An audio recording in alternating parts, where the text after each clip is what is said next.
پلازمینه کابل کې د صنعت او قانونو اونۍ په نوم د جوړ شوي ملي او نړیوال نندارتون وروستۍ ورځ په دغه نندارتون کې 328 کورنیو او بهرنیو شرکتونو برخه اخیستې وه چې بیلابیل ډوله تولیدات یې نندارې ته وړاندې کړل. د معلوماتو له مخې په تیرو 7 ورځو کې دلته د 1 میلیارډ امریکایي ډالرو په ارزښت 50 سوداګریز تړونونه لاسلیک شوي دي. په یاد نندارتون کې 328 شرکتونو چې په شپږ دیرش مختلفو سکتورونو کې دي په سبا د 400 غرفو کې ګډون کړی و.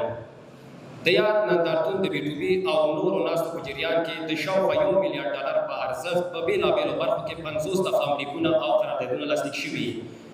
چارواکي وایي د یو صنعتي افغانستان لپاره هڅه کوي.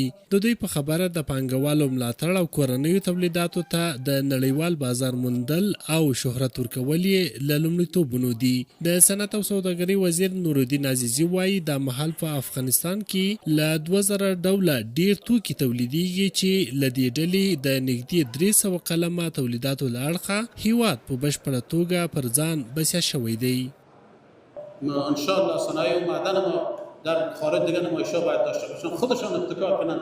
در دبی باید نمایش داشته باشن، در اروپا باید نمایش داشته باشن، در مسکو ما در تماس هستیم باید یک نمایش داشته باشن ان شاء الله. و از صنعت افغانستان باید در خارج باید شما خواهی نخواهی باید نمایندگی کنیم. دلته نږدې 400 غرفو کې مختلف ډوله تولیدات نندارې ته ایښودل شوي. صنعتکاران وایي که دا ډول نندارتونونه زیات شي د کورنیو تولیداتو لپاره به بازار موندنې ته فرصتونه برابر شي.